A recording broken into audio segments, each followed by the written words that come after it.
alaikum yan class, wannan shine darasin na yau. Zamu tashi a Hausa ya kwana wata 26 ga watan 9 11 shekara ta 2020. Yau zamu tashi a ja. A e I o u. A e I o u. Ja je ji jo ju. Ja je ji jo ju. Jaje jaje. Jaka jaki. Jaka jere jeka. Jifa jimina jima. Jego joge joni. Juji juna juyi. Ka a e I o u. Ka ke ki ko ku. Kaka kaza kawu. Keke keji kewaye.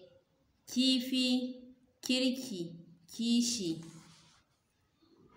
Kofi komo koko. Kura kuna kuka. Kare misali, kare yana haushi. Ƙa a e I o u. Ƙa ƙarfe ƙaya ƙarfi.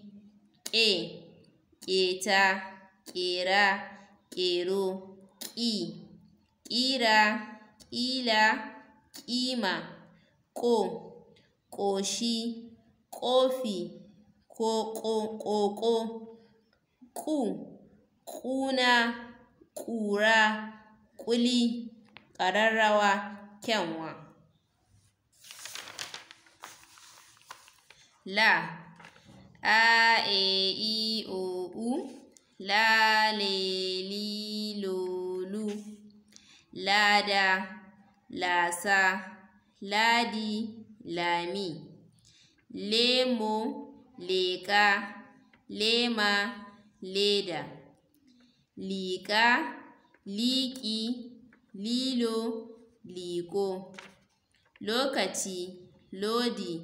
Loma loƙa. Lura lura. Lugude luti. Malam buɗe mana littafi. Masara.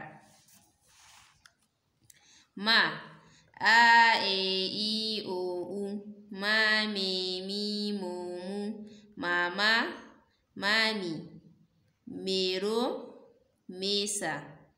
Miya migirbi. Mota motsi. Mutum murhu. Mota babur. So wannan shine darasinmu na yau, sai kuma gobe idan Allah ya kai mu. Kasance da wannan tasha ta Arziki Baffa TV. Ku yi subscribe kuma ku danna ƙararrawa don zarar na ɗaura sabon bidiyo.